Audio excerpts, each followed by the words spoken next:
अस्सलाम वालेकुम, नमस्कार, सत श्री अकाल एंड गुड इवनिंग। कैसे हैं आप सब लोग? आई होप कि सब खैरियत से होंगे। आज जी इंडिया से हमें ज्वाइन किया है रोहित शर्मा जी ने, जो कि सीनियर जर्नलिस्ट हैं।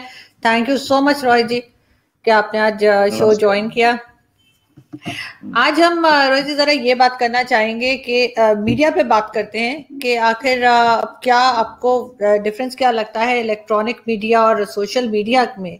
और दूसरा, गवर्नमेंट्स, हमारी गवर्नमेंट तो खैर बहुत ज्यादा घबराई रहती है सोशल मीडिया से, और क्योंकि इलेक्ट्रॉनिक मीडिया तो ऑलमोस्ट उनके कंट्रोल में है। पहले सिर्फ जो नेशनल टीवी हुआ करता था, पीटीवी, सिर्फ उस पर ही हम समझते थे कि गवर्नमेंट की मर्जी की न्यूज आती है और बाकी सारे चैनल सही बताते हैं। लेकिन अब कुछ अलग हटके हो गया है, अब लोग बाकी के चैनल्स पे भी भरोसा नहीं कर पा रहे, क्योंकि वो भी ऑलमोस्ट गवर्नमेंट के कंट्रोल में है। उनकी मर्जी से बात होती है, उनकी मर्जी के गेस्ट, मर्जी के एंकर, और सिर्फ ऐसे लोग जो मोस्ट ऑफ द टाइम वाह वाह कर रहे होते हैं।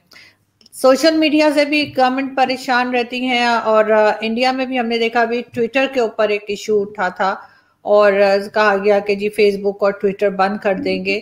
और इसी तरह से वहां पर भी हम देखते हैं कि जो सोशल मीडिया है वो ज्यादा एक्टिव है, और इलेक्ट्रॉनिक मीडिया कोई एक ही तरह की बात करता है, या कहना चाहिए कि कोई खास क्रिटिसाइज नहीं करता गवर्नमेंट को। गवर्नमेंट को क्रिटिसाइज करने का ये मतलब नहीं होता कि हम कोई उनकी बुराई कर रहे हैं, बल्कि मैं ये समझती हूँ कि इसलिए क्रिटिसाइज किया जाता है ताकि जो भी इशू है उस इशू के ऊपर गवर्नमेंट काम करे और उस चीज को ठीक करे जिसका बताया जा रहा है। मैं तो खैर अपनी गवर्नमेंट को बहुत क्रिटिसाइज करती हूँ, लेकिन आप क्या समझते हैं कि आजकल जो मीडिया है, दोनों इलेक्ट्रॉनिक और सोशल मीडिया, वो कैसा काम कर रहे हैं, और क्या उनको रोका जाता है या रोका जाना चाहिए? देखिए, सोशल मीडिया एक ऐसा प्लेटफॉर्म बन गया है जिसमें आप कुछ भी, मतलब कुछ भी डाल सकते हैं। कुछ भी का मतलब ये है कि मैं खुद यूट्यूब पे करीब 3 बार तो राहुल गांधी की डेथ की न्यूज सुन चुका हूं। और अगर आप देखें तो इमरान खान जो है उन्होंने पाकिस्तानी नेशनैलिटी छोड़ दी, इंडियन नेशनैलिटी अप्लाई कर दी, ये भी मिलेगा। मतलब ये सब कुछ जो भी चाहिए वो मिल जाएगा। ऐसी ही फेक न्यूज को कर्टेल करने का काम जो है वो गवर्नमेंट्स कर रही हैं। लेकिन प्रॉब्लम यह है कि वो एक इंटरनेशनल प्लेटफॉर्म है जिसपे इतनी आसानी से कर्टेल नहीं किया जा सकता। ये अगर मैं बात करूं तो मैंने देखा कि अभी हाल में एक बुजुर्ग आदमी की दाढ़ी काट दी इंडिया के गाजियाबाद में। मैं उसी जिले में रहता हूं। उस पे मैंने स्टार्टिंग में वो सोशल मीडिया पे एक खबर आई। खबर ये थी कि एक बुजुर्ग था जिसको हिंदुओं ने पकड़ के उसकी दाढ़ी काट दी, उससे जय श्री राम बुलवाया, ये वो बहुत कुछ। मैंने भी देखा बहुत ध्यान से। फिर मैंने सोचा चलो वेट करते हैं, क्योंकि ऐसी खबरों को कंफर्मेशन थोड़ा सा टफ होता है। तो वेट करते करते काफी मींस निकला होगा 5-6 घंटे, तब भी कुछ ऐसा खबर नहीं आई। ये खबर फैलती चली गई। दूसरे, और वो वीडियो जो था वो वीडियो भी वायरल होता चला गया। उसके बाद मेरे पास सडनली एक पाकिस्तानी चैनल से एक फोन आया कि आपसे ये बात करनी है इस पर। तब तक मैंने ढूंढा तो मुझे कुछ नहीं मिला। देन मैंने कॉल किया पुलिस को। मैंने कहा भाई क्या केस है ये तो बताओ, मेरे पास मुझे एक डिबेट में बैठना है। तो पुलिस ने बोला कि भाई मैं आपको एफआईआर की कॉपी दे देते हैं। हम लोग एफआईआर की कॉपी देखी तो उसमें 5 लोग थे, पांचों के पांचों मुस्लिम्स थे जिनको अरेस्ट किया गया था। वो एक ट्रैप बनाया था इंडिया में दंगे फैलाने का। वो जो जनाब थे जिनको पकड़ा गया, जिनके दाढ़ी काटी गई थी, वो बुलंदशहर के रहने वाले थे, और उनके अपने जान पहचान के 5 लोग थे जिन्होंने ये पूरा ड्रामा किया था। कुछ अपनी पर्सनल राइवलरी थी और दिखाया ये गया जैसे हिंदू मुस्लिम है। तो ये करीब 1-1.5 दिन तक ये क्लैरिटी नहीं आ पाई कि ये हिंदू मुस्लिम गेम था या ये किसने किया था। तो ये चीजें सोशल मीडिया पे फैलती बहुत स्पीड से, चाहे आप व्हाट्सएप देखें, ट्विटर देखें, यूट्यूब देखें, बहुत स्पीड से फैलती है। जब तक इसमें क्लैरिटी आती है तब तक डैमेज हो चुका होता है। तो सोशल मीडिया पे हम लोगों के पास कोई रेगुलेशन नहीं है जिससे हम कर पाए इसको कंट्रोल। अच्छा, कंट्रोल करने की अगर गवर्नमेंट कोशिश भी करेगी, सपोजिंग आपका चैनल है, आपका चैनल जो है वो पाकिस्तान बेस्ड है, उसको पाकिस्तानी गवर्नमेंट कंट्रोल कर सकती है, इंडियन गवर्नमेंट नहीं कर सकती। तो आप धड़ल्ले से उसको इंडिया में इंडिया एंटी इंडिया चला सकती हैं, मैं अपने चैनल को एंटी पाकिस्तान चला सकता हूं। तो कंट्रोल करना इतना मुश्किल होता है कि सोशल मीडिया जो है वो उसका इसका मिसयूज बहुत हो रहा है, इसका कंट्रोल इंटरनेशनल लॉ से किया। लेकिन रोहित जी, मैं ये भी आपसे कहना चाह रही थी कि गवर्नमेंट की अपनी बातें भी तो लोग यहाँ पे ज्यादा आराम से कर पाते हैं ना। वो जो इलेक्ट्रॉनिक मीडिया है उस पे गवर्नमेंट बात नहीं करने देती, वहाँ की जो एस्टेब्लिशमेंट होती है वो आपको रोक देती है। वहाँ के टीवी चैनल्स के जो ओनर्स होते हैं वो कहते हैं नहीं, आपने गवर्नमेंट की ये बात नहीं करनी, या आपने अपोजिशन की ये बात नहीं करनी, या पॉलिटिशियंस की ये बात जो भी होती है वो आपको रोक देते हैं। लेकिन यहाँ पर आपको नहीं लगता कि ज्यादा साफ बात होती है, ज्यादा ठीक बात होती है? और ठीक है, फेक न्यूज भी आती होंगी और आती हैं, लेकिन बहुत सी 50% से ज्यादा ऐसी न्यूज भी होती है जो ठीक होती हैं, और उसके ऊपर आप कोई खुल के आप अपना कमेंट कर सकते हैं, आप एनालिसिस दे सकते हैं। लेकिन वो आप इलेक्ट्रॉनिक मीडिया पे पाकिस्तान में कम से कम मुझे नहीं लगता कि दे पाते कोई। ये बात सही है, ये बात सही है कि हमारा जो टीवी मीडियम है, रेडियो है, साथ में प्रिंट यानी कि न्यूज़पेपर और वेबसाइट्स, ये चारों के चारों जो हैं इन पर गवर्नमेंट का बहुत अच्छा कंट्रोल हो गया। और कंट्रोल ऐसा नहीं हुआ है जो कि रेगुलेटेड कंट्रोल हो, कंट्रोल ऐसा नहीं हुआ है जिस पर आप बहुत क्लैरिटी से बोल सकें कि गवर्नमेंट ने इसको दबाया हुआ है। गवर्नमेंट के पास अपने ऑफिशियल टूल्स हैं, उन टूल्स को वो चेक्स एंड बैलेंसेस के लिए रखते हैं, जैसे कस्टम है, एक्साइज है, इनकम टैक्स है, ये सारे वो उन टूल्स से ही इस मीडिया को कंट्रोल कर लेते हैं। Not just here, across the world. ये अब अक्रॉस द वर्ल्ड नया फिनोमिनन हो गया। मैं आज से नहीं देख रहा हूँ, ये जब गल्फ वॉर हुई थी, गल्फ वॉर के बाद एक दूसरी हुई थी इराक वॉर, जिसमें सद्दाम हुसैन को हटाया गया था, तो उससे पहले ही CNN ने एक डॉक्यूमेंट्री चलानी शुरू कर दी थी, मतलब एक सीरीज चलानी शुरू कर दी थी, अनफिनिश्ड वॉर। यार एक वॉर होने जा रही है, आप उसे एक साल पहले से अनफिनिश्ड वॉर बोलेंगे और किसी कंट्री पे वॉर अटैक कर देंगे, तो ये कहीं ना कहीं दिखता है कि गवर्नमेंट का एजेंडा क्या है, वो एक टीवी के थ्रू चल रहा है। ये बात बिल्कुल सही है, अक्रॉस द कंट्री, टीवी हो या प्रिंट हो, इसमें इतनी हिम्मत नहीं रह गई है कि वो गवर्नमेंट से पंगा ले सकें। वो जमाने गए, वो जमाने वो हुआ करते थे जब गवर्नमेंट्स चेंज हुआ करती थी, Watergate scandal versus Indian express हुआ करता था। अब वो इतना वो नहीं रह गया, अब वो इतना स्ट्रिंजेंट वॉज नहीं रह गई हैं, नो डाउट अबाउट इट। और तो सोशल मीडिया में जो रेप्यूटेड चैनल्स हैं, जो के या जिन चैनल्स की क्रेडिबिलिटी है, वो आज भी इस चीज को कर रहे हैं। लेकिन ये सोशल मीडिया की वॉर है, इस सोशल मीडिया वॉर में बहुत सारे लोग क्रेडिबिलिटी फेक न्यूज से भी ले जाते हैं, और फेक न्यूज से जो क्रेडिबिलिटी लेते हैं उसमें जाकर के प्रॉब्लम आगे क्रिएट होती है। इसे कंट्रोल करना बड़ा मुश्किल होता है। मीडिया जो है आजकल उतना free and fair across the world नहीं रह गया जितना पहले हुआ करता था। मीडिया की हालत अब ये हो गई है, चाहे आप जूलियन असांज को ले लें, विकीलीक्स वालों को, या आप CNN को ले लें, BBC को ले लें। BBC ने अपनी हटन्स कमीशन की रिपोर्ट दी थी, और हटन्स कमीशन रिपोर्ट में बिल्कुल सही रिपोर्ट दी थी, डॉक्टर केली केस में बिल्कुल सही रिपोर्ट दी थी कि कोई केमिकल वेपन्स नहीं थे, और गवर्नमेंट ने फेक न्यूज दी थी, गवर्नमेंट ने फेक डोजियर के बेसिस पे अटैक किया था इराक पे, फिर भी BBC को तोड़ दिया गया। तो ये अक्रॉस द वर्ल्ड है। लेकिन आजकल हमारी पब्लिक भी जो है वो भी एक्चुअली फेक न्यूज ज्यादा सुनना पसंद करती है और रियल न्यूज कम सुनना पसंद करती है। मैं वो देख रहा था कि राहुल गांधी जो है वो डेथ हो गई, उसके व्यूज भी 2-3 लाख थे। अब लोग वो 2-3 लाख व्यूज वाला देख क्यों रहे थे ये नहीं समझ में आया, लेकिन देख रहे थे। और 90% हमारा जो ट्रैफिक है, वो जो इंटरनेट ट्रैफिक है, वो तो ऐसे ही या तो वो अनुष्का शर्मा पे होता है या बॉलीवुड पे होता है, तो लोग ऐसे ही मसाला न्यूज ज्यादा पसंद करते हैं रादर देन सीरियस न्यूज। तो लेकिन इसको अगर आप देखेंगे तो नहीं आप कंप्लीट कर लीजिए।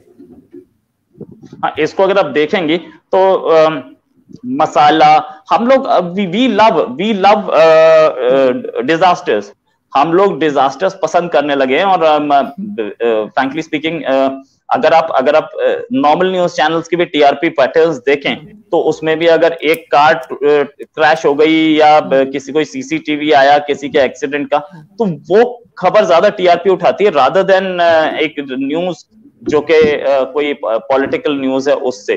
तो मसाला न्यूज भी लव, और मसाला न्यूज चलता है, और मसाला न्यूज का ही जो फायदा है वो सोशल मीडिया बहुत आराम से उठा रहा है। अनुष्का की शादी किससे हुई? हमारे यहाँ एक नुसरत जहां, एक एक्ट्रेस थी, बंगाली एक्ट्रेस, वो एमपी बनी और उन्होंने अपने हस्बैंड के लिए से अलग हो गई।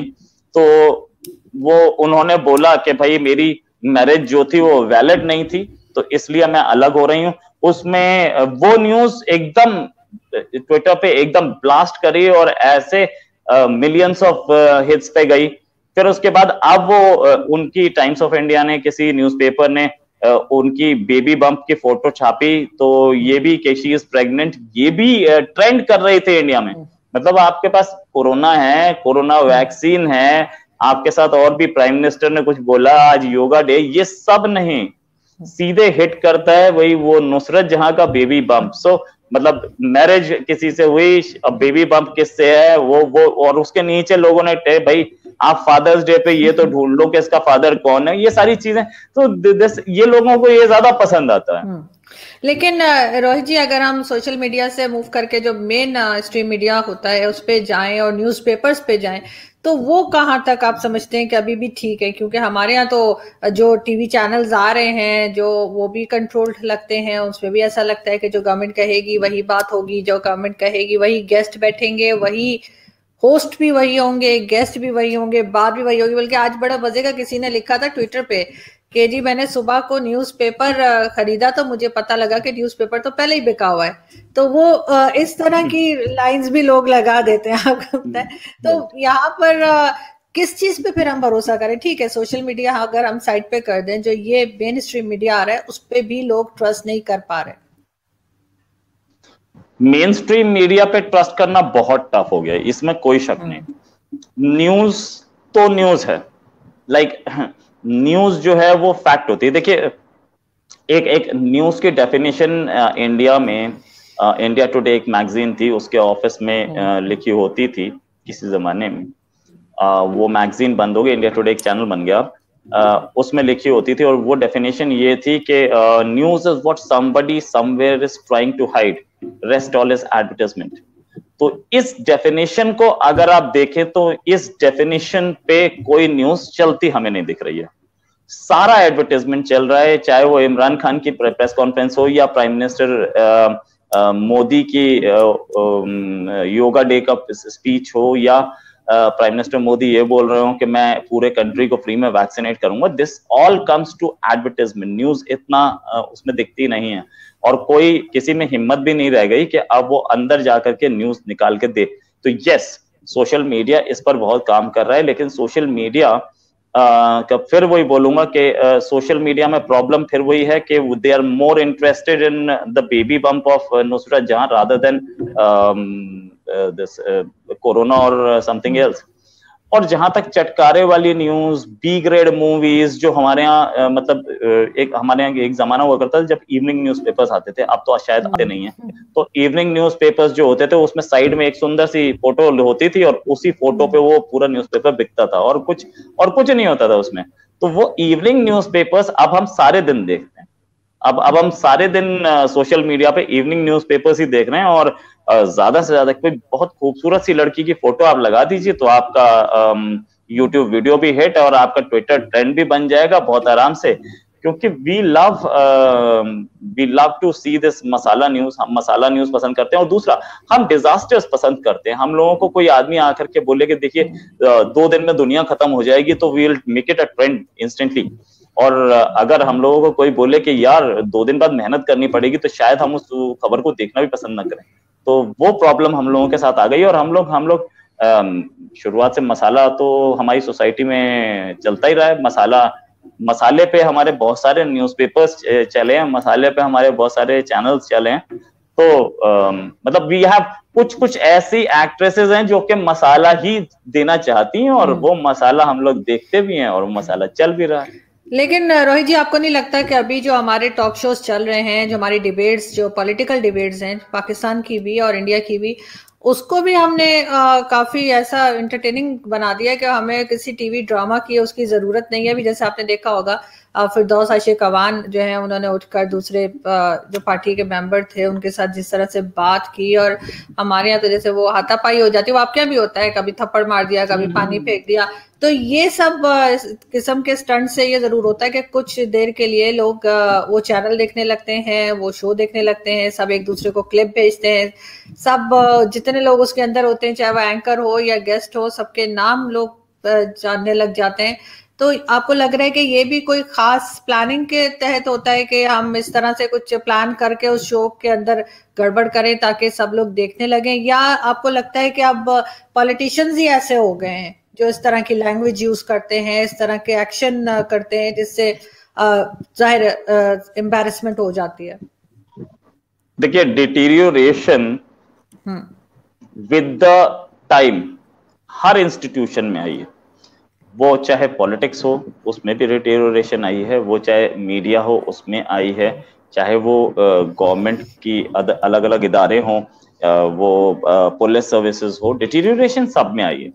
तो उसी को देखते हुए डिटीरियोरेशन हमारे मीडिया में भी आई है। तो मीडिया भी इवन एक सेइंग है इंडिया में, even the God needs publicity today. तो आपको एक शिरडी में एक साईं बाबा हैं और बड़े फेमस हैं, और शिरडी के साईं बाबा के बारे में ये कहा जाता है कि मैं खुद भी 1992 में गया था उस मंदिर में पहली बार। तो जब मैं गया था तो वो एक छोटा सा मंदिर था और एक छोटी से साथ में मस्जिद बनी थी, तो द्वारका माई मस्जिद, और जहां पर साईं बाबा रहते थे, बहुत छोटा सा, मतलब कुछ वो शहर, वो जो गांव था, उस गांव में कुछ नहीं था, छोटे छोटे मकान थे और एक साईं बाबा का मंदिर, उसके साथ एक द्वारका माई मस्जिद। ये भी तब बना था जब वो पहली बार ऋषि कपूर ने गाना गाया था, शिरडी वाले साईं बाबा। तो उसके बाद इसको, ये शिरडी वाले साईं बाबा की जो पॉपुलैरिटी थी, वो न्यूज चैनल्स ने उनकी दिखाना शुरू किया और वो पॉपुलैरिटी लोग बढ़ती चली गई। और उसके बाद क्या हुआ, आज की डेट में it is the second richest temple on in India. उधर इतना डोनेशंस आती हैं कि वो तिरुपति के टेम्पल के बाद सेकंड रिचेस्ट टेम्पल है। और उधर की जो उधर आप शिरडी आप जाएंगे तो वो बिल्कुल चेंज हो चुका है। वहां पे इतने गेस्ट हाउस बन चुके हैं, इतने होटल्स बन चुके हैं, वहां उनका जो लंगर है वो 24 आवर्स अब रन कर रहा है। वहां पे आपको दर्शन, मैं जब पहली बार गया था तो दर्शन करने के लिए मुझे जरूरत नहीं पड़ी थी लाइन में लगने की। आज 24 आवर्स की वेटिंग होती है। तो आप पब्लिसिटी देते हैं, तो even the gods need publicity today. तो वही पब्लिसिटी का गेम जो है, आप फिरदौस आशिक अवान का नाम ले लीजिए या आप किसी और हमारे उसका नाम ले लीजिए, हमारे पॉलिटिशियन का नाम ले लीजिए, पब्लिसिटी आप कितना ही अच्छा बोलें कि हम आपको फ्री में राशन देंगे, ये वो, उससे पब्लिसिटी मिलती नहीं है। लड़ाई झगड़े से पब्लिसिटी जल्दी मिलती है। और ऐसे में कई पॉलिटिशियंस गिनवा सकता हूं जो कि एक दूसरे को गाली गलौज करके पब्लिसिटी ले लेते हैं और उसके बाद वो उनकी पब्लिसिटी बढ़ती जाती है। There are many. और ऐसा ही हमारी बॉलीवुड में भी अब नया शुरू हो चुका है ट्रेंड। ऐसा ही ट्रेंड शुरू हो चुका है न्यूज चैनल्स में कि एक बार लड़ाई झगड़ा हो जाए तो मेरा पॉपुलर हो गया, मेरा शो पॉपुलर हो गया, और उसके बाद वो उसमें लोग कूदना शुरू कर देंगे, देखना शुरू कर देंगे, वेट करना शुरू कर देंगे। और सोशल मीडिया ने वो उसको आग की तरह फैला देना है। तो पब्लिसिटी तो ऑफ कोर्स एक बड़ी चीज है। जहां तक बात ये कि हमारी पब्लिसिटी, जो एक स्वामी ओम हुआ करते थे, उनकी डेथ हो गई, वो स्वामी ओम भी इस लड़ाई झगड़े से ही बढ़े। फिर उसके बाद उन्होंने डांस वगैरह किया, और उसके बाद वो एक बार लड़ाई झगड़े से बढ़े तो उनके पास इतनी डोनेशंस आ गई कि he used to spend a lavish life. Publicity का गेम ये कि एक हुआ करते थे ओशो, वो बड़े वर्ल्ड के सबसे रिच रिलीजियस फिलोसफर्स में से थे। उनका भी गेम पब्लिसिटी पे था। लोगों को दिखाया गया कि पब्लिसिटी मींस क्या होता है उनके आश्रम में। एंड उन्होंने खुद एक किताब भी लिखी, ओशो एंड सेक्स। लोगों को यह बताया गया कि उनके आश्रम के अंदर सेक्स होता है, उनके आश्रम, उनकी फिलॉसफी सेक्स बेस्ड है। तो इतना हो गया कि उन्होंने एक पूरा शहर बसा दिया अमेरिका में, रजनीशपुरम नाम से। वो सारा पब्लिसिटी पे था। और ये चीप पब्लिसिटी होती है, इसके लिए आपको एडवर्टाइजमेंट देना नहीं होता, न्यूज़पेपर्स और ये सब आपके पीछे अपने आप भागते हैं and then money flows in. अगर आप पब्लिसिटी के पीछे भागेंगे तो पब्लिसिटी आपको नहीं मिलेगी। Tell the publicity to run after you. तो ये मैं अकेले ओशो की बात नहीं कर रहा हूं, मैं बहुत सारे और रिलीजियस फिगर्स हैं, बहुत सारे और ऐसे इतने सारे मौलानाओं का नाम ले सकता हूं जो कि बेतुके बयान दे देंगे कभी भी। मैं आपको एक बयान बताऊंगा, स्टेटमेंट बताऊंगा। एक इजिप्शियन मौलाना था, वो उसने जो स्टेटमेंट दिया था, ये इंटरनेशनल हेडलाइंस बनी थी उसका स्टेटमेंट, कि अगर आप जिहाद कर रहे हैं तो जिहाद करते करते आपको सेक्सुअल डिजायर महसूस हुई तो आप 3 बार अल्लाह अकबर बोले और अपनी सगी बहन के साथ भी सेक्स कर सकते हैं।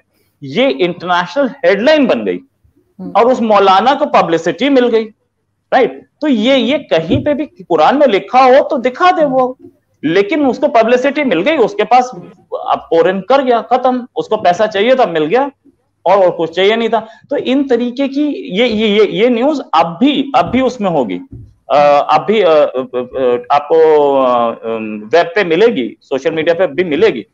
तो ये सारी चीजें, ये जिस तरीके के ओशो हैं या आसाराम हैं या वो मौलाना है, ये सारी चीजें सिर्फ पब्लिसिटी के लिए। और we love this kind of news.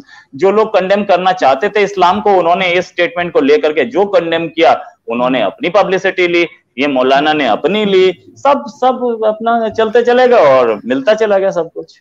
नहीं, आप बिल्कुल ठीक कह रहे हैं, लेकिन रोहित, लास्ट में मैं यही कहना चाहूंगी कि आपके ख्याल से सबके बीच में जो क्वालिटी ऑफ जर्नलिज्म है वो कहाँ गई? क्या अभी भी है या वो खत्म हो चुकी है? हम सिर्फ इसी तरह की न्यूज और इसी तरह की चीजें सामने लाते रहते हैं, और जो मेन इश्यूज हैं जो जिस पे बात होनी चाहिए, चाहे वो एनवायरनमेंट हो, चाहे वाटर इशू हो, या कोई भी इस तरह की चीज हो, जिस पे एजुकेशन हो गया, उस पे ना तो टीवी के ऊपर शोज होते हैं, ना ही सोशल मीडिया पे कोई खास शोज होते हैं, और जो होते हैं उनमें व्यूज नहीं आते हैं। तो क्या हमारी जो पब्लिक है उसका भी माइंडसेट यही बन गया है? और सबसे बड़ी बात यह कि इस बीच में से जो क्वालिटी ऑफ जर्नलिज्म थी वो कहाँ गई? एक क्वालिटी ऑफ जर्नलिज्म जो है वो तो ऑफ कोर्स कम हो रही है, क्योंकि हमारे जो मीडिया ओनर्स हैं या मीडिया के जो हमारे सीनियर्स हैं, वो लोग भी प्रेशर में हैं, टीआरपी के प्रेशर में हैं और एडवर्टाइजमेंट के प्रेशर में हैं। और वो टीआरपी का जो प्रेशर है वो फोर्स करता है आपको बॉलीवुड टाइप खबरें चलाने के लिए, वो फोर्स करता है आपको ऐसी खबरें, मसाला खबरें चलाने के लिए। पहली चीज, गवर्नमेंट का प्रेशर अलग भी हो सकता है, गवर्नमेंट का प्रेशर भी हो सकता है कि आप एक बार चाहिए। लेकिन एक चीज और, हमारी सारी गवर्नमेंट्स ने मीडिया मैनेजमेंट बड़े अच्छी तरह से सीख लिया है। आज से 20 साल पहले ये सीखे हुए नहीं थे। ये नई जो ब्रीड ऑफ हमारी जनरेशन आई, पॉलिटिशियंस की जनरेशन आई है ना, इन लोगों ने मीडिया मैनेजमेंट बड़ा अच्छा सीखा है। और मीडिया मैनेजमेंट का मतलब इनका ये है कि इन्हें पता है आज शाम एक ऐसा काम होने वाला है जिसपे हम फंस सकते हैं, हमें कंडेम किया जा सकता है।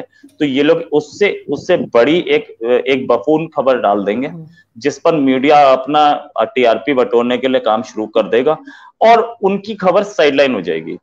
मैं आपको एक बात बताऊं कि जैसे हमारे जीडीपी फिगर्स आने वाले हैं, या हमारे इन्फ्लेशन की फिगर्स आने वाली है, हमारी इकोनॉमी की फिगर्स आने वाली है, और जीडीपी फिगर्स अगर हमारी खराब हुई तो, और गवर्नमेंट को पहले से ही पता होता है जीडीपी फिगर्स रिलीज जब होती है कि हमारी फिगर्स खराब है, आज हमारी बेइज्जती होगी, तो उससे पहले गवर्नमेंट आकर के या गवर्नमेंट का कोई मिनिस्टर आकर के बोल देगा कि एक इलीगल मस्जिद बनी हुई है, उसको डिमोलिश करने के लिए ऑपोजिशन हम लोगों को परेशान कर रहा है, वो मस्जिद डिमोलिश होनी चाहिए। बस सारा मीडिया उस मस्जिद पे लग जाएगा इमीडिएटली। वो मस्जिद और हिंदू मुस्लिम ये सारा गेम चलाना शुरू कर देंगे। या फिर वो एक आदमी को पकड़ लेते हैं और वो आदमी आकर के बोल देता है, जी मेरे साथ तो, मैं तो मुसलमान हूं और मुझसे जबरदस्ती 2 लोगों ने जय श्री राम बुलवाया, एफआईआर करवा दी, और वो खबर उठ जाती है। आपके जीडीपी फिगर्स और आपका प्रोटेस्ट, अभी किसान प्रोटेस्ट इतने टाइम से कर रहे हैं, ये किसान प्रोटेस्ट इस टाइम पे हुआ, एक ऐसे टाइम पे जब इलेक्शंस हो रहे थे। भाई आपको अब तो अभी तो चल रहा है, अब तो कोई उसके किसान प्रोटेस्ट को पूछ ही नहीं रहा, किसान तो अभी वहीं बैठे हैं, आपका 6 महीने से ऊपर हो गए। तो ये चीजें एक रियल इशू से बाहर निकालने के लिए हमारी गवर्नमेंट्स के बहुत सारे मिनिस्टर्स, और ऐसे मिनिस्टर्स हमारे पास रखे जाते हैं मैं आपके पास ऐसे लोग हमारे पास रखे जाते हैं। हमारे पास एक सुब्रमण्यम स्वामी है जो कि ऐसी बातें बहुत बोलते हैं, और एक दिग्विजय सिंह है जो कि टाइम टू टाइम अपना अपना ओपिनियन देते हैं, और ओपिनियन देने के बाद उनकी ओपिनियन से उनकी जो गवर्नमेंट है या उनकी जो पार्टी है वो इत्तेफाक नहीं रखती, लेकिन पहले तो वो बोल गए। और आपके साइड में एक फवाद चौधरी हैं, वो भी अपनी ओपिनियन जरूर दे देंगे, लेकिन पता नहीं उनकी ओपिनियन से कोई इत्तेफाक रखे ना रखे। तो ऐसी चीजें मैं मुझे एक स्टेटमेंट याद आता है दिग्विजय सिंह का, और जो स्टेटमेंट में उन्होंने बोला था कि ओसामा बिन लादेन को बोला था ओसामा जी हैं। अरे यार ओसामा जी, आप इतनी रेस्पेक्ट एक टेररिस्ट को देंगे तो कैसे चलेगा यार, उसकी फैमिली वाले अब ओसामा जी नहीं बोलते उन्हें। तो ये चीज इसलिए बोली जाती है कि ये हेडलाइन बन जाएगी और मैं साइड हो जाऊंगा, मैं बच जाऊंगा। तो ये होते रहे हैं, आज से नहीं हो रहे। हमारी गवर्नमेंट में जो लोग बैठे हैं, हमारे जो पॉलिटिशियंस हैं, वो पिछले 30 साल में मीडिया मैनेजमेंट बहुत अच्छे से, एक नया ट्रेंड आया था इंडिया में। मैं किसी पॉलिटिशियन का नाम नहीं लूंगा, वो पॉलिटिशियन करते क्या थे, एक जर्नलिस्ट को खुद एक खबर देते थे, फाइल दे दी कि ये खबर चलानी है, और उन्होंने खबर चलाई सुबह 8 बजे से या 10 बजे से। उसके बाद 12 बजे 1 बजे के आसपास उनकी पार्टी एक प्रेस कॉन्फ्रेंस कर देगी, और प्रेस कॉन्फ्रेंस के बाद सारा मीडिया उस खबर पे आ जाएगा। This is how media used to be manipulated. तो मैनिपुलेशंस होती हैं मीडिया में, सबके अपने पेट्स और क्रोनीज होते हैं, और खबर मैनिपुलेट हो गई, बस बात खत्म। आप रखते हैं ऐसी खबरों को, रखते हैं 5-6 ऐसी खबर हाथ में होनी चाहिए, किसी का लव अफेयर और किसी का कुछ, किसी का बेबी बम्प, किसी सुंदर सी लड़की का एक्स्ट्रा मैरिटल अफेयर, वो सारी चीजें आप रखिए। किसी आदमी का एक एक्स्ट्रा मैरिटल अफेयर, किसी बड़े आदमी का, ये सारी चीजें रखिए। जैसे कि मैं अभी अब बता देता हूँ, एक पार्टी है हमारे एलजेपी में भतीजा जो है वो चीफ था, क्योंकि फादर की डेथ हो गई थी तो बेटा होकर चीफ बन गया। चिराग पासवान बॉलीवुड एक्टर रहे हैं, अब वो एक पार्टी के चीफ बन गए। उनके चाचा ने उनके खिलाफ रिवोल्ट कर दिया, अब चाचा चीफ बन गए। तो उसी में ही चाचा के बेटे के खिलाफ एक रेप केस निकाल लिया गया। वो सारी चीजें निकलती चली गई एंड खबर मैनिपुलेट होती चली गई। ये इस डिस्कशन पे कोई आ ही नहीं पा रहा है अब कि ये एलजेपी कहाँ जाएगी और चिराग पासवान के खिलाफ रिपोर्ट कहाँ जाएगा। नाउ वो लेडी और वो रेप केस और वो जो एक्यूज्ड और वो अब सारा खबर वहां पहुंच गई है। तो ऐसी चीजें ये चीजें ये और ऑर्गेनाइज्ड जो चक्कर है, ऑर्गेनाइज्ड जो खबर को एक नया डायमेंशन देने का तरीका, हमारे लोग इसमें एक्सपर्ट हो चुके हैं अब। बिल्कुल, और जर्नलिज्म का यही हाल हुआ हुआ है, और ना सिर्फ भारत में बल्कि पाकिस्तान में इससे भी बुरा हाल है। मुझे बल्कि एक मूवी याद आ रही थी, मैंने कुछ टाइम पहले देखी थी उस पे डीवीडी पे, मेरे ख्याल है पुरानी मूवी थी, कोई जतिंदर उसमें हीरो थे, न्यू दिल्ली ऐसा कुछ नाम था, और उसमें वो खुद ही रात को किसी को मार देते हैं और मर्डर करके आते हैं और सुबह अपने न्यूज़पेपर में न्यूज लगा देते हैं, तो सबसे पहले वो न्यूज उन्हीं के पेपर में होती है। तो बहुत उनका पेपर बिकता है कि जी सबसे पहले इनके पास न्यूज आती है, और वो फिर पता नहीं आगे मुझे कहानी याद नहीं, लेकिन कुछ इस तरह का था कि वो खुद ही वो क्रिएट करते थे उस न्यूज को और फिर अपने ही पेपर में सबसे पहले प्रिंट कर देते थे कि पब्लिश होता था सबसे पहले उनके न्यूज़पेपर में। तो वो उस वक्त तो खैर वो पता नहीं, मेरे ख्याल है 70s की वो शायद मूवी होगी या कुछ पुरानी मूवीज है, वो मूवी है लेकिन ऐसे कुछ नाम था, दिल्ली या कुछ। लेकिन अब हम देखते हैं कि कुछ उसी तरह का माहौल बना हुआ है, और हर एक की कोशिश होती है कि सबसे पहले वो न्यूज लगा दे, और चाहे वो गलत ही सही दूसरे दिन ये इस तरह की भी मैंने देखा है कि दूसरे दिन फिर न्यूज लगाते हैं और उस पर माफी मांग रहे होते हैं कि नहीं जी वो गलत हो गई, लेकिन जल्दबाजी में अक्सर गलत न्यूज भी देता है मीडिया आजकल। बहुत शुक्रिया रोहित जी कि आपने ज्वाइन किया, थैंक यू सो मच, आपसे बात करके बहुत अच्छा लगा, थैंक यू।